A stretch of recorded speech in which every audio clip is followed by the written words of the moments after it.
Well, hello and welcome to the Hope Cymru Talk Show. I'm Marcus Nelson. I'm joined today by Hywel George. Hywel, it's so good to have you with us. Do you want to just tell us a little bit about yourself? Yeah, hi, thanks for having me. My name's Hywel, and I'm the pastor at the church in Cymru, Mount Pleasant Chapel in Cymru. It's a little village in South Wales in the Rhymney Valley, and there's not much going on there except for this lovely church for me, right? It's the centre of my universe. I really love it. Awesome, yeah. Oh, amazing. And your father was the minister there before you for almost 20 years, is that? 20 odd, yeah. 20 so probably years. 20, 24, I think, yeah, 25 years, yeah. And hugely encouraging, people are coming from far and wide to meet with Jesus on Sunday mornings. Yeah, I don't know where they come from sometimes, I walk in, it's a little village, I walk in, there's all these people there, and lots of them come from sort of like the M4 corridor and travel up to us, but increasingly now from local areas, which is really encouraging, people see that there's light and that there's hope, and they come and they see what church family is like. It's like nothing else in all the world, and so they hang around. They're coming, that's awesome, isn't it? Yeah, so encouraging. And today we're thinking about the past and present Christian world. Today we are, as a culture, we saw the 2021 census and what that sort of showed about where things are in Wales at the moment. Caerphilly's the worst, apparently, where I am. Is that right? Yes. It featured. I was sort of proud that we were famous. I know. But it was in all of Britain. It's the least religious place in Britain. I love that, and even in the coloration of the map, the thing that I loved was that those parts on the map that had the highest number of people that said they had no religion were coloured in darkly, and you thought, we are under the shadow of the greatest area of darkness that there is anywhere in the world, certainly anywhere within Britain. The things of the past, how that have been treasured, precious, found in like the whole way of life, the world that we live in this country, are being traded at the moment for all kinds of other things that I think we'll see, as we talk together, we'll see are not really very much value.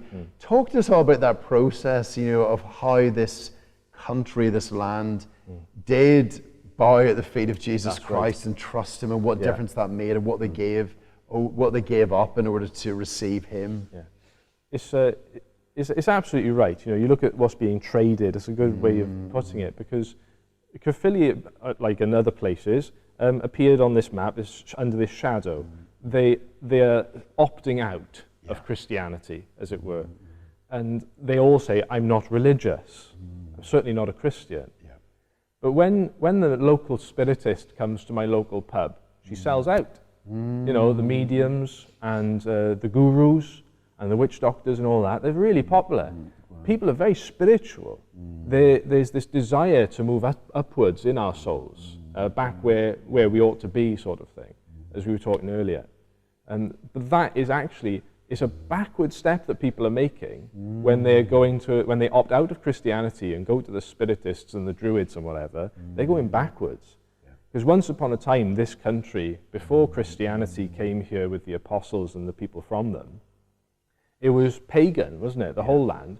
And it was marked by that spiritualism without the Christianity, without the truth of Jesus Christ. And so when you walk around, especially when you're looking at the oldest places in the country, I'm thinking of Wales now, there are these sites you can go to all over the country. They're usually on copses and higher pieces of land, and there's terraformed ground where things have been moved around. There's ancient stones standing away, and often yew trees, isn't it? You see these yew trees.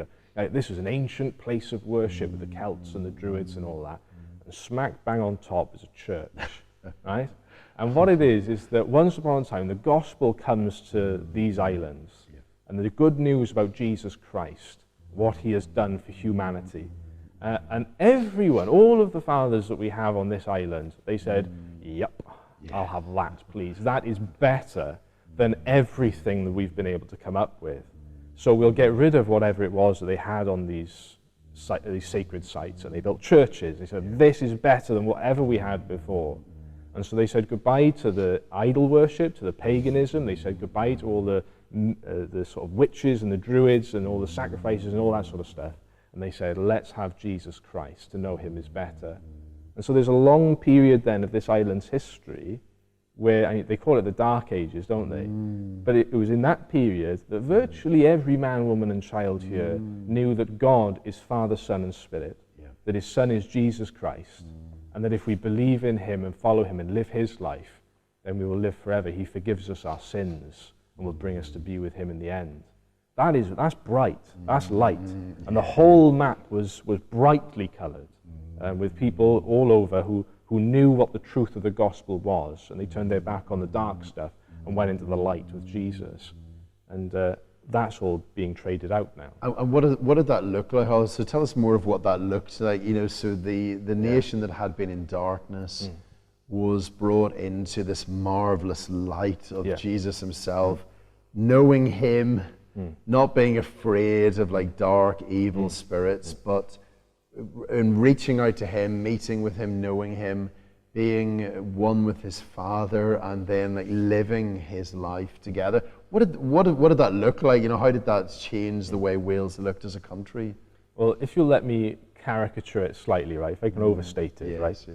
If you lived in these islands at that time, after the gospel had come here and just run rampant over the whole country, if you wanted someone to help you, if you wanted any medical care, if you wanted education, if you wanted food because you had none, if you were a widow, if you'd lost everything and you needed help, if you needed someone to set you up so you could get back on your feet and get on in life, if you were trapped in some sort of slavery of some kind, whether it's addiction or you're being oppressed or whatever it is, right? If you've got trouble, you can go to your local church. And there are Christians there who know the love of Christ for them when they were completely bereft in their souls of any life. And coming to know him, they've received life and health, hope, love and peace, and they are more than willing to share that with you. You know, so living in this time means also, I wouldn't like to live in the dark ages. It was hard, isn't it? Yeah. But they had that light where they were, and they could turn to it. And so what was in the past a place that was characterized by darkness and sort of this spiritualism that kept people enslaved. You must live like this if you have any hope at all of maybe carrying some favor with a God who might just turn his back and stab you in the back or something, you know. All that had gone. And now there was this reliable place, reliable source of life, health, help, and peace in Christ and his church. That's awesome, Hal, isn't it? It's incredible that Jesus, again and again, has been able to change the whole life, not just of an individual, which is a big enough thing in its own way, or a family or a town, but an entire nation. And you know, I love in the story of Ireland with Patrick kind of in the middle, and then you know, before that, the Gunderstrip Cauldron and the dark images of people carrying out a human sacrifice to this evil, malevolent being. And then after the time of Patrick, the Ardagh Chalice, where all the church are gathered together in worship with the Father giving his Son to die for us on the cross. And the names of the apostles, you know, sort of around the bottom, and the church gathered in worship, clothed in their right minds, brought to life again. That light of Jesus Christ himself brought literature, songs, development of new technologies. Amazing buildings. Amazing buildings, as we're sitting in today, St. Margaret's here in Roath. All of that those were contributions that the church led to in the land of Wales. There's been more and more work done. We need to do more, really, don't we, here, Holly, in that sort of respect? You know, there's lots of people. We think of Tom Holland, Rodney Stark, Vishal Mangalwadi, and others who have done it in a more general way, so the Western world as a whole. Has that same work been done here, Hal, that you're aware of, you know, showing the ways in which it's the Christian church and relationship with Jesus Christ, which has distinctly led to those things here? Yeah, you're right in saying that it's from Christianity's influence in our country that we've got so many of the good things that we have. So you think about hospitals and schools, and etc., right, orphanages and all the rest of it. NSPCC, RSPCA, you know, all of these things come out of Christian impulses. And not long ago, I was at a conference with loads of ministers there. This was in the UK. And a visiting minister had come to us from the northeast of India. Pastor Singh, his name was. And they put him at the front. And Pastor Singh has planted dozens of churches, hospitals, schools, orphanages, and all this. And you can speak to him while you're on it. I'm like, how has this one man I done know, more yeah. than the rest of us all put together? I You're know. So I went to speak to him. I said, what's like, explain this to me, you know? And he said, well, basically, we just don't have the Christian heritage where I am that you have here. We don't have hospitals. We don't have schools. And he said, you know, it's Christians who do this out of charity and love. And he says, and that plants and builds churches as people see this is where the light is. And in this country, as so much of that has been pushed out of the church, or the church has given it up, in some cases, isn't it, to sort of the state institutions and things, that there's a gap now between people's concepts of Christianity and what it has given to the country. Yeah, very good. And at the moment, with that gap rising, and with the feeling at the moment that those things are only things of the past, you know, the contributions of the church are simply things of the past, and that another future can be made, which we can, at our best days, make by ourselves. And things. Those things are being traded for not very much. I mean, before I ask, you know, what are we trading the light and the glory and the knowledge of Jesus for? I had a long conversation with a lady a couple of weeks ago who told me of how her husband sees the spirits of people that had died, and that sort of coming to their house, greeting them, interacting with them, and that she hadn't believed it until very recently, seeing one herself. It's all quite disturbing, really, and just, you know, like asking me, like, what's going on with that? Like, why am I sort of seeing why is he seeing these things? Should we, as he's saying, reach out to them and try and pacify them in case they harm us or damage us? You know, they're dark and like disturbing things. And I was able to say, you know, that we don't want to go looking. It's a dark world. We don't want to go looking for things like that. And nor do we need to be afraid of them, because everything which is out there, whatever it is afraid of Jesus. And as we trust him and like know him and his family and in his kingdom, there's safety and there's peace. What are we trading off at the moment? You know, so this incredible storied past that we're sort of setting up, the difference that Jesus has made in the country in the past, what are we giving that up for at the moment? Well, if you imagine that Christianity is like this tree growing up out of the country, and it's giving branches, and the birds of the country being us can settle in these branches and live off the fruit of the tree. What people are doing is we're chopping the trunk out. We don't want Christianity. All the benefits of Christianity, these branches, they're all just going to fall to the ground. And so it's no surprise really that as Christianity takes this nosedive in our country, so do all the benefits of it. And so we have a very pessimistic view now of like healthcare and social care, you know, and sort of poverty is on the up, and loneliness and all these other things, they're all coming back. And it's like we're going backwards to a pre-Christian time, but it's post-Christian, isn't it? And we're trading it out for things like, let's see now, if, like I said, I'm sick, I'm ill, I go to the church, and someone there will help me. Now, I can go to my doctor, and if I live somewhere like Canada, they'll say, oh, it's all right, we can just kill you. And that's what we're trading for, is a carelessness. So rather than we will look after you, it's look after yourself. And that's the message we get more and more now from healthcare that's been so stressed beyond its capacity to look after people. It's less and less come to your doctor for help. It's more and more see what you can get by with, isn't it? And see this person, go to that person instead. And a general carelessness, rather than looking out for people, because we know Christ has looked out for us and we look out for others. Instead of looking out for others now, we look after ourselves. And nobody else looks out for us. And we go back to a sort of survival of the fittest idea, isn't it? Where the poorest in society will have fewer and fewer people to look after them. But this is where my hope is personally for the future of the church.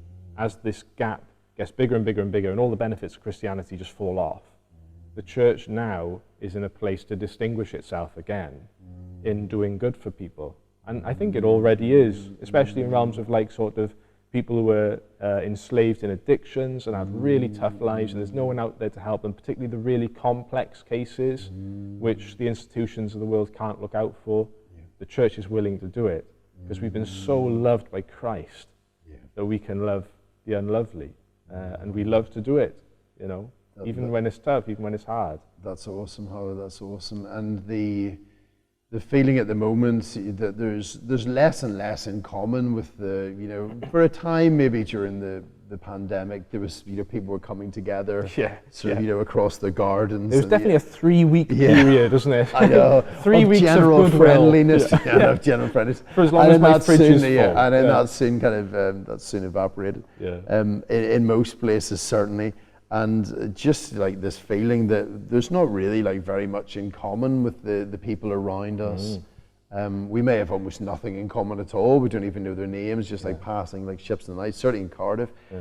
How is it that in a culture, a country in which it's fragmenting, tearing itself apart in so many different ways, that Jesus and his church family is able to bring different people together? Yeah, you're right, because if you go back to a pre-Christian Britain, as it were, if you were a foreigner you were a foreigner and you knew it. You could be enslaved and abused in all sorts of ways. And it was the same all over Europe. There's no one looking out for you, because you've got all these social divides as well as racial divides, societal divides, the rich and the poor, and never the twain shall meet. And they talk about people who would marry across these boundaries. It was a horror, and it's still like that in a lot of places in the world today, but in the church it changes all that. Everything changes because Christ has crossed all those boundaries for us, and he's brought us back over them to himself. I remember one of your messages over Christmas was brilliant about Jesus bringing people together at his stable, people from all over the world coming to see the baby Lord Jesus. Old people, young people, even the animals getting involved, right? Bringing people together. And it's like that in church life. If I can mention my Sukuma where I'm at, it's overwhelmingly, it's Welsh, white people, all from a similar sort of economic or social background. And there's very little outside of that inside the village. It's a little place, it's sort of half rural. But when I go to church, right, I got Chinese, I got South Africans, I got Canadians, I got English, Welsh, I got Scottish and Irish. I got Romanian, Russian, Moldova. I got them all. I got so many different countries there, and all very different people, from all sorts of different backgrounds. And it's Jesus that brings these people together, and together we do good for everyone else outside. We love the Lord our God, we love our neighbour as we love ourselves. That's amazing, isn't it? Like Jesus is very quietly realizing this vision of the United Nations and NATO, all these, huge enterprises that take so much time and money and energy. And Jesus is just very quietly doing that week by week in local church families across the world. As our United Kingdom feels like it's fraying and falling apart, we actually can belong to a real United Kingdom that will last forever and ever. Yeah, that's amazing, Hal, isn't it? What a blessing. That vision then of the future, the good news of Jesus came to the land of Wales. Do you know? Nobody even seems to know when it happened. It was it was a very, very long time ago. I was just reading, I've got a hunch. Yeah, you've got to go for it. I was going to say Bede and King Lucius and all that, but maybe you've got even earlier. My hunch is converted Roman soldiers in the Roman army. I think it was a Joe Bloggs, the Roman soldier. Yeah, that'd be great, wouldn't it? Yeah. With the Lord in it his was heart. a Maximus who came. He just sort of landed on the beaches one day. So maybe even, Bede tells the story of King Lucius writing, asking the Bishop of Rome, say, could you help me become a follower of this Jesus? Possibly even before that, but for many centuries, the people of Wales have known, trust and loved this God. At the moment, trading off, giving up everything for nothing at all, really. What would it look like at this point if there was a turning of the tide, in not just ones and twos, as we are seeing, which is wonderful, but much more than that, if whole families, towns like Mysycumber were to come back again, to come home, to come back to the God of their ancestors, what would that look like? It's the difference between darkness and light, death and life, and it's as simple as that. That people's lives, as hard as they are and may yet remain, they have Jesus in them, they have the light of Christ in them, and in the church they have all the help that they could possibly want from one another and the angels of heaven. all the help we could possibly want, and to see Jesus Christ, who redeems all of the darkness, all the difficult situations, rather than being alone with people who will help us out, maybe conditionally, for 3 weeks during a pandemic, whatever it may be. You've got a church family, brothers and sisters in Jesus. You've got Jesus ahead of us, and the future is only bright. Doesn't matter how dark it gets, the lights will come back on, and he'll be there for us. Awesome. Well, thank you so much for joining us. That's the future that we long for, isn't it? For the lights to be turned on more and more again, the beacons to be lit, as it were, and for the land to come alive. Thank you so much, Hywel. God bless you. Thank you. God bless you.